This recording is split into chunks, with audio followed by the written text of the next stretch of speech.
저는 사랑의 영, 곧 성령이 열거하는 9가지 열매를 계속해서 보아왔습니다.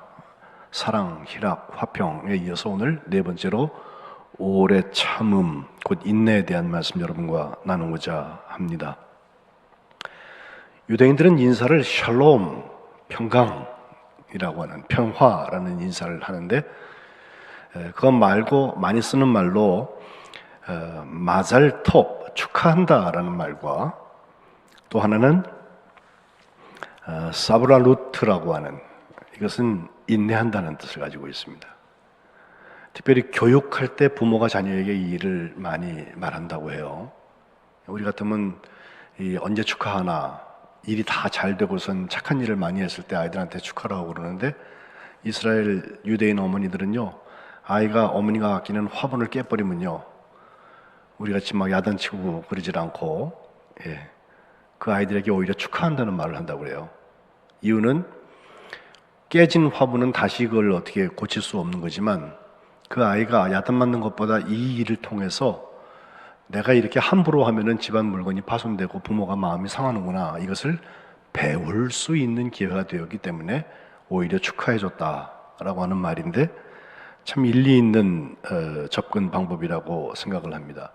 그러고 보면 일이 잘 되면 잘 돼서 축하하고, 일이 안 되면 안 됐기 때문에 실수나 실패를 통해서 배울 수 있다는 점에서 우리가 다시금 축하를 할 수가 있습니다.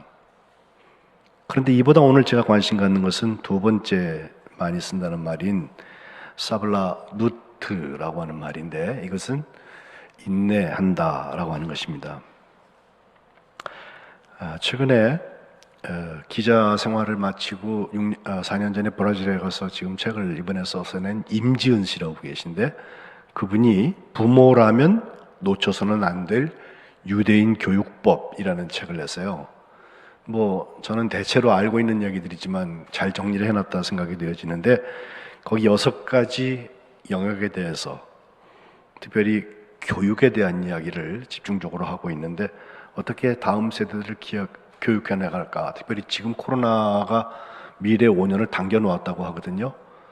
그러면 어떤 아이들을 우리가 잘 키워서 그 아이들이 미래에 역량 있는 인재로 살아갈 수 있게 할 것이냐, 공부에 대한 그들의 관념, 또 창의성이나 개성에 대한 것, 인성, 소통, 그리고 역경을 어떻게 대할 거냐, 그리고 경제관념에 대한 것까지 6가지 파트를 쭉 설명하고 있는데, 그 중에 바로 지금 말씀드린 이 인내에 대한 얘기를 하고 있어요. 사실 사블라루트라고 하는 말은 히브리어의 세벨이라는 데서 나오는데, 세벨이라는 말은 고통스럽다는 뜻이에요. 고난, 고통, 역경 이런 것 말이죠. 그 유대인들은 자녀들 혹은 다음 세대를 교육하는 사람들이 감정 가지고 하는 것을 용납지 않습니다. 그래서 인내하지 못하는 사람은 가르칠 자격이 없다, 이런 말들을 하고요. 심지어 말을 알지 못하는 신생아들조차도 기저귀를 갈아주면서도 기저귀 갈아줄게, 참아, 인내해, 사블라누트라고 하는 말을 한다고 그래요. 그 인내한다고 하는 말을 할 때 제스처, 이 몸짓이 있는데, 이렇게 손가락 5개를 모아서 자기를 향해서 이렇게 하면서 인내해, 사블라누트 이렇게 말한다는 거예요. 다른 사람한테 인내하라고 분명히 말하고 있는데 손가락은 자기를 가리키고 있다. 왜? 내가 인내할 원인은 상대가 제공했는지 모르지만 인내하는 대상은 사실은 나예요. 남들이 뭐라든지 내가 인내할 수 있으면 적어도 나는 지킵니다. 나를 화나게 하는 사람에게 죽기 살기로 싸워서 화를 내서 작은 전투를 이기고선 기뻐하는 것이 아니라, 손가락을 오므려서 자기를 가리키면서 사브라누트라고 말한다면, 어차피 상대방은 잘못은 상대방이 했다 할지라도 그 상대방 때문에 화를 내서 손해는 손해대로 보고 나도 똑같은 잘못을 범하지 않을 수 있다는 것입니다. 문제의 해결은 결국 나에게 있습니다. 인내, 우리에게 큰 숙제 중에 하나입니다. 사람마다 혈기가 있고 우리말로 성깔이라는 거 있잖아요. 그런 게 있어서 대처하는 방식들이 다 다르니까. 그런데 사랑은 분명히 이 분노를 다스릴 것을 얘기하고 있습니다. 오래 참는 거다. 오늘 본문 읽은 말씀은 고린도후서 13장 사랑장이죠. 사랑에 대해서 15가지 특징을 말합니다. 8가지는 사랑이 아닌 것, 사랑은 이것 안 합니다 라고 되어 있고, 나머지 7가지는 사랑은 그거 합니다 라고 되어 있는데, 그 7가지 중에서 3가지가 다 참는 거예요. 제일 처음에 아예 시작부터 사랑은 오래 참고 이러고 시작하고, 7절에 가보면 모든 것을 참으며, 맨 마지막에 모든 것을 견딘다. 이것이 다 인내에 관계된 것들입니다. 세어보면 7가지 사랑의 긍정 표현 중에서 3가지가 다 사랑을 인내에 연결하고 있는 걸 보아서 얼마나 성령의 열매 중에서 인내의 열매가 소중한 것인지 사랑의 눈에서 우리가 확인해 볼 수 있습니다. 그 오래 참고라고 하는 말이 헬라어로 마크로튀메오라고 하는데, 이 마크로라는 것은 마크로스, 멀리 혹은 오래라는 뜻이고, 튀모스라는 말, 이거 굉장히 화나는 상황이에요. 열정이 있거나 혹은 분노라 같은 것을 말하는데, 이 화난 상태를 오래 가져가면서 잘 컨트롤하는 거, 그게 오래 참는다는 뜻이라는 것입니다. 사실 조금 더 긴 호흡으로 그 일을 바라보면 우리의 분노와 화를 다스릴 수 있습니다. 더더욱이 사랑의 영이신 성령의 관점에서 그 문제를 바라보면 내가 정말 분노해야 될 게 무엇인지, 혹은 내가 분노할 필요도 없는 것, 괜히 나를 약 올리는 것 같은 거 있잖아요. 가짜 뉴스 같은 거, 그런 것 때문에 우리가 실수하지 않을 수 있어서 이것을 잘 구분하는 지혜가 생긴다는 것입니다. 야고보서 5장 7절과 8절에 보면 이렇게 말합니다. 그러므로 형제들아, 주께서 강림하시기까지 길이 참으라. 길이 참으라. 보라, 농부가 땅에서 나는 귀한 열매를 바라고 길이 참아 이른 비와 늦은 비를 기다리나니 너희도 길이 참고 마음을 굳건하게 하라. 주의 강림이 가까우시니라. 길이 참으라는 말이 2절에 3번이나 나와요.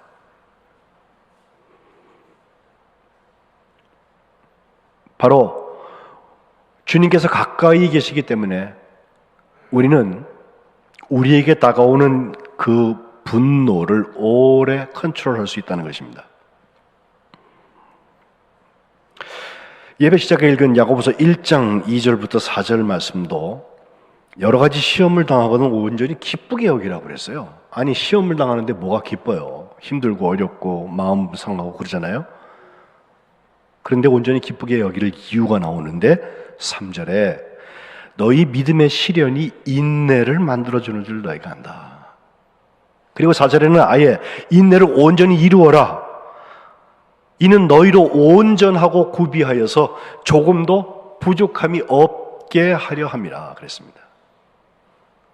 그런데 여기 야고보서 1장에 나오는 그 인내하고 우리가 작년에 1년 내내 보았던 난인연망, 로마서 5장 3절과 4절인데, 혼란은 인내를, 인내는 연단을, 연단은 소망을 이룬다, 그 말씀 있잖아요. 거기에 나오는 인내, 이 단어는 앞에 오래 참는 인내와 다른 단어를 쓰는데 휘포모네라는 말을 씁니다. 휘포메노라는 말은 원래 휘포가 뒤나 아래라는 뜻을 가지고 있고, 메노는 거기에 머문다는 뜻이에요. 그러니까 뒤에 머물거나 아래 머무는 거지, 이게 인내하는 거지, 앞서가고 머리 위에 있으면서 그게 인내하는 게 아니라는 뜻입니다. 생각해보면 앞에 우리가 보았던 마크로투메오라고 하는 오래 참는다는 뜻이나 열정을, 분노를 오래 가져가라, 오래 잘 컨트롤해 가라고 하는 것이나, 아니면 뒤에 나오는 휘포모네, 똑같은 인내라는 뜻이지만 뒤에 혹은 아래에 머무른다고 하는 거, 이것은 우리가 사랑의 영에 사로잡혀서 어떻게 인내를 열매 맺어야 될지에 대해서 좋은 힌트를 주고 있는 것입니다. 저는 단적으로 우리가 인내할 수 있는 이유는 분명히 용서하고 관계가 됩니다. 올해 우리가 희생과 용서와 또 나눔에 대한 말씀으로 사랑을 풀고 있는데, 사랑의 영이 열매하는 인내는 그저 가만히 있으면서 소극적으로 그냥 참아내는 그런 인내를 하기보다는 훨씬 더 적극적이고 능동적인 것입니다. 특별히 용서와의 관계에서 이것이 잘 설명이 되는데, 우리가 왜 참아야 됩니까? 우리는 화내면 안 됩니까? 참아야 되는 이유 하나 있어요.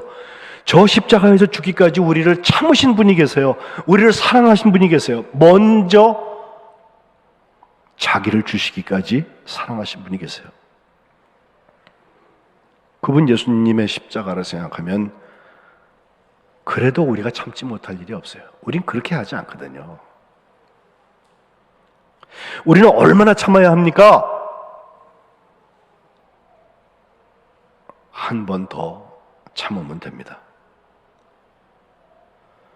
예수님의 사랑은 희생과 용서와 나눔이라고 말씀을 드리는데, 예수님의 영인 사랑의 영에 사로잡히기 시작하면 그 희생과 용서와 나눔을 감당하기 시작하게 되는데, 특별히 용서는 인내하고 직접 관계가 됩니다.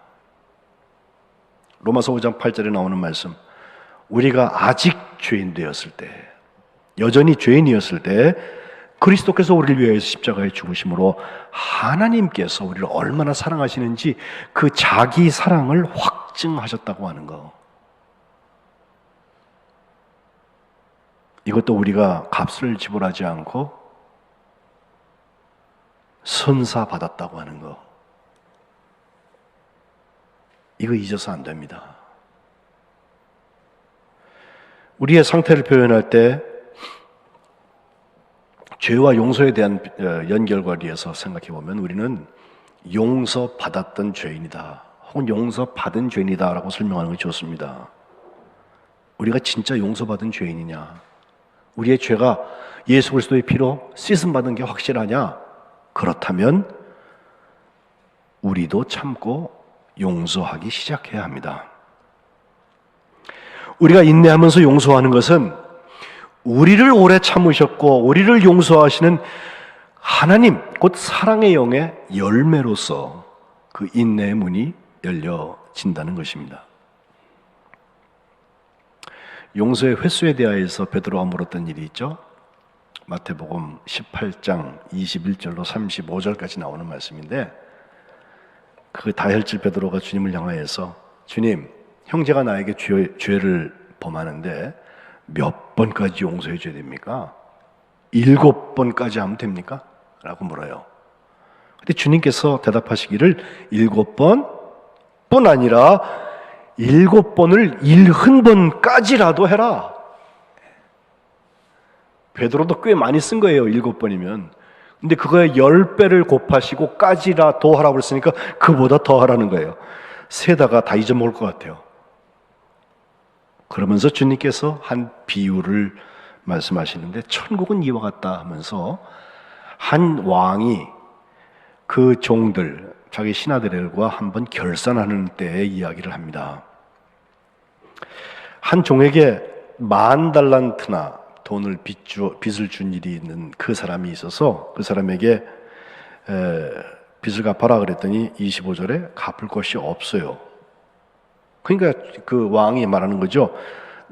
너, 내 아내, 자식, 네 소유 다 팔아가지고서는 그걸 갚게 그렇게 해라 그랬더니 26절에 그 종이 엎드려서 절하면서 간구합니다.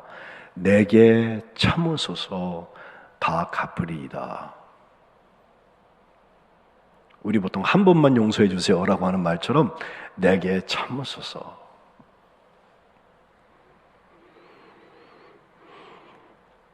주인이 그 종을 불쌍히 여겨서 놓아 보내면서 그 빚을 탕감해 줍니다.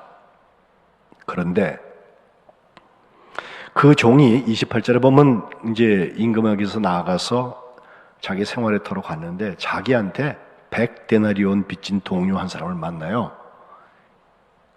그랬더니 그를 붙들고서 목을 붙잡고선 하는 말이 빚 갚아라, 빚 갚아라. 그 동료가 엎드려서 똑같이 말합니다. 나에게 참아주셔서 갚겠습니다. 그런데 그는 허락지 않고 빚을 갚도록 옥에 가두어 놓았다. 요걸 주님께서 비유를 하시면서 그 다음 일어나는 일은 그 둘의 문제, 임금님한테는 10,000달란트, 자기가 준 것은 100데나리온밖에 안 된다. 이게 셈이 얼마인 줄 아세요? 얼마나 될까요? 한 데나리온이 하루 품삯이에요. 그리고 한 달란트는 6,000데나리온이나 돼요. 그래서 세 보면은 16년 동안 품삯을 매일 일한 값을 이렇게 한 달란트라고 말한다는데, 그것도 한 달란트도 아니고 무려 10,000달란트니까요. 데나리온으로 따지라고 그러면 6,000만 데나리온입니다. 6,000만 일이면은 어마어마한 그런 시간 동안에 그가 일을 해서 갚아야 되는 것들이고, 비교해 보면 60만 대 1 정도 돼요. 비율이. 예. 그러니까 어마어마한 차이가 나는 것을 탕감을 받았는데, 그는 그에게 그를 갚지 못했다고 그래서 100데나리온짜리를 갖다가 옥에다 집어넣었다는 거 아니에요. 문제는 그 둘이 끝난 게 아니라 31절에 그 동료들이 그것을 보았습니다. 그 사람 불쌍하잖아요. 그래서 임금한테 가서 그 주인에게 다 알려버리니까 주인이 다시 그를 불러요. 그래갖고 악한 종아, 내가 빌기에 내가 내 빚을 전부 탕감하여 줬잖아. 내가 너를 불쌍히 여김과 같이 너도 내 동료를 불쌍히 여기는 게 마땅하지 않아? 60만 대 1인데. 주인이 다시 화가 나서 그 빚을 다 갚도록 그를 옥졸들에게 넘겨버렸다 하시면서 결론은 그래요. 너희가 각각 마음으로부터 형제를 용서하지 아니하면 나의 하늘 아버지께서도 너희에게 이와 같이 하시리라. 용서받은 죄인은 용서하기 시작해야 합니다. 제가 이 이야기를 한번 잘 설명해서 설교를 한 일이 있는데, 그 이야기를 듣고 믿음 생활 시작한 지 얼마 안 된 한 여자 교우가 나도 이제부터 용서를 좀 해봐야 되겠다 싶어서 집에 갔는데, 가만히 생각해 보니까 자기한테 좀 잘못한 후배가 생각이 났어요. 그래서 그 후배한테 전화를 해가지고서 미안해, 언니가 잘못했다, 그렇게 먼저 화해와 용서를 구했다는 거예요.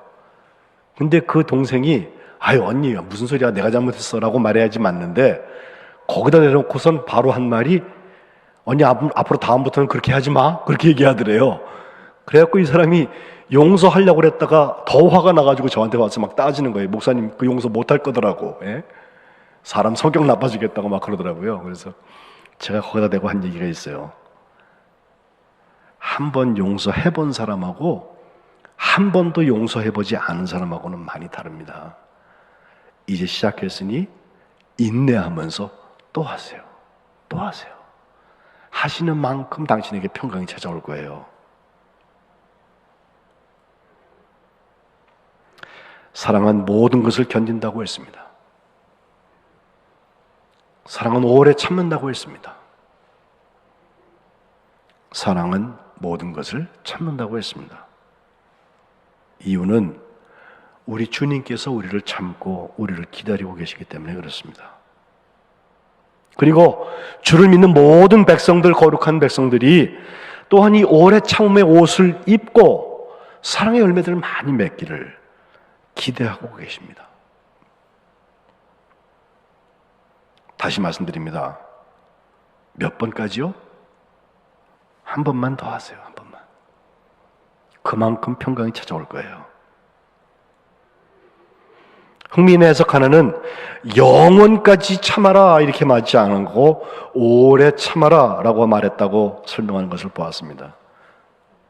영원까지라고 하면은 참다가 그냥 영원을 만날 텐데, 오래 참으라고 했으니까 영원은 아닌 것 같아요. 어쨌든 참고 또 참고, 그래서 용서하고 또 용서하는 자리에 우리가 설 수 있을 때, 고통은 고통을 위해서 참는 게 아니라 하나님의 해결의 시간이 우리에게 찾아온다는 것입니다.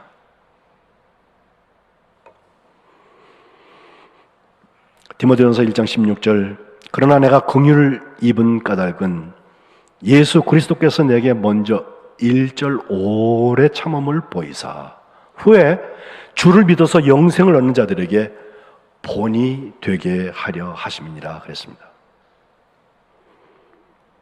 우리가 오래 참음의 열매를 맺으면 우리 주변에 믿는 사람과 믿지 않는 사람들이 영생 얻는 자들에게 본이 될 수 있는 선한 영향력의 자리에 서게 될 것입니다.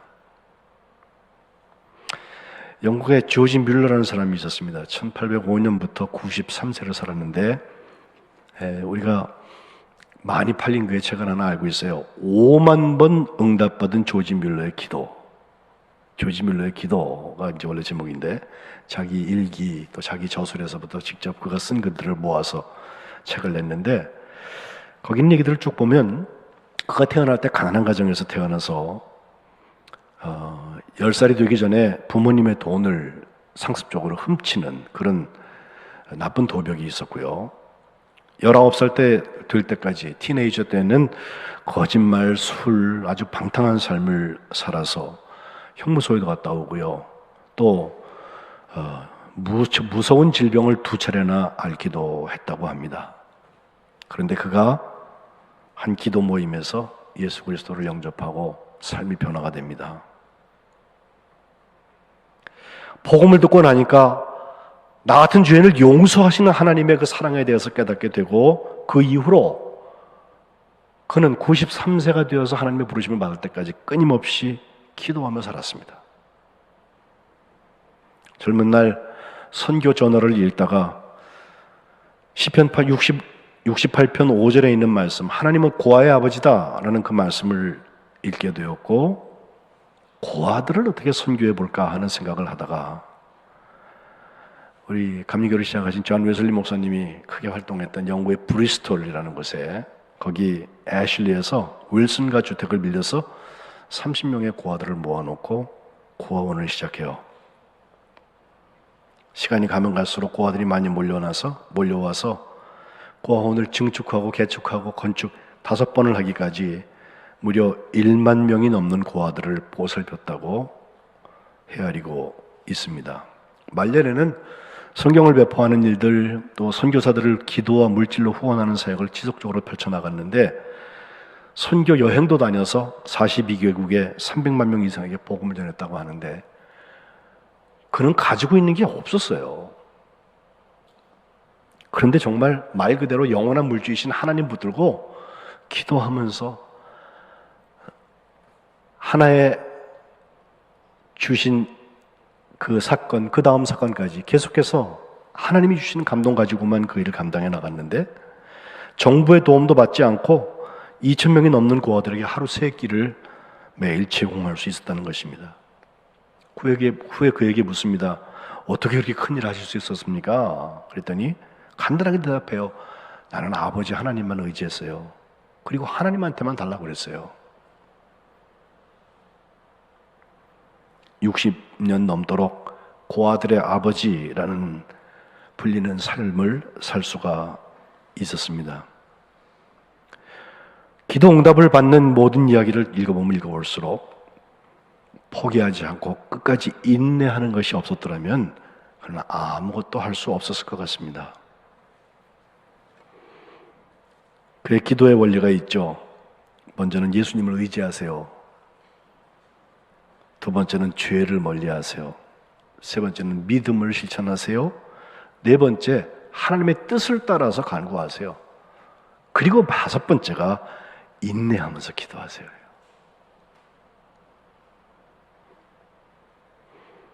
그가 39세가 되었던 1844년도 11월 달에 자기 친구 5사람을 전도하기 위하여서 그들의 이름을 불러놓고 기도하기 시작했습니다. 매일 기도하는 거예요. 1년 6개월, 18개월이 지난 다음에 첫 번째 친구가 예수 그리스도를 영접합니다. 그리고 3년 반이 더 지나서 5년쯤 되었을 때 두 번째 친구, 1년이 더 지나서 6년째 되었을 때 세 번째 친구가 회개하고 복음을 받아들이는데 나머지 두 친구는 도대체 예수 믿을 생각이 없어요. 그가 92살 되어서 죽기 한 해 전에 네 번째 친구가 회심을 합니다. 그리고 마지막 친구 다섯 번째는 그가 하나님의 부르심을 받을 때까지 무려 50년 넘도록 기도를 했는데 그는 회심하지 않았습니다. 놀랍게도 뮬러가 죽어서 장례식을 한 다음에 그 친구까지도 예수 그리스도를 영접했다는 거예요. 조지 뮬러는 기도의 응답에 빗대어서 하는 말, 올바르게 기도한다는 것도 얼마 동안 기도를 계속한다는 것 가지고도 충분치 않다. 우리는 응답을 받을 때까지 믿음 가지고 꾸준히 인내하면서 기도해야 된다고 말하고 있습니다. 베드로후서 3장 9절과 10절 말씀입니다.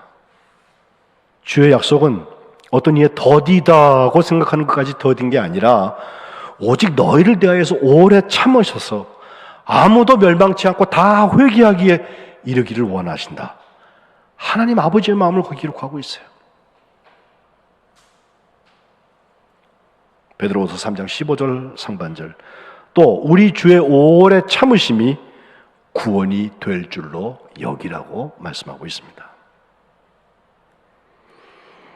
2주 전에 성령의 열매 중에서 평화, 화평의 열매를 말씀드리는 중에 평화는 행동하는 것이고 그 행동은 영웅을 만들거나 아니면 성자를 만든다고 말씀드렸는데 영웅 타입의 사람으로 마틴 루터 킹 주니어 목사님을 얘기했고 성자 타입의 그 사람으로 아시시의 성자였던 프란시스코 얘기를 했습니다.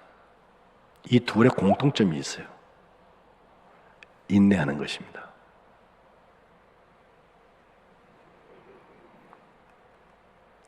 제가 팀 목회를 했던 담임 목사님이셨던 조영준 목사님은 늘 그렇게 가르쳤어요. 목사님 목회를 좀 정해 주세요. 그랬더니 목회는 인내야, 참는 거야. 조금 더 확장해서 제가 말씀드리겠습니다. 사랑의 영에 사로잡힌 하나님의 자녀들의 그리스도인들의 삶은 인내입니다. 그 인내를 통해서 사랑의 영의 열매들을 많이 맺는 복된 주의 자녀들 다 되시기를 주님의 이름으로 축복합니다.